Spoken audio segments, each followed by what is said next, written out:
ny centre d'appel tohitony dia anisan'ny toerana zay mety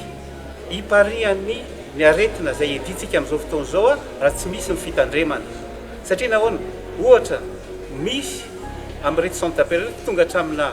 2,000 ny isam-piasa ka raha piasa 2,000 no miaraka fanotototo isan'andro isan'andro eo tsisy fanajana ny zavatra fomba tokony atao dia mety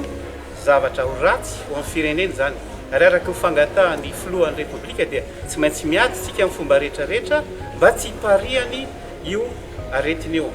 ny tena nidinana hitaty zany dia zao ampandrenesana tsara an'ireo orinasa zay mampiasa olona maro ka mety anaparitaka le aretina findra atao coronavirus mba hanatona ministera mba handefa zay zavatra rehetrarehetra engagement ataony mba tsy hiparihany io zavatra io dia isy foana raha miaraka amin'ny fonction publique ihany koa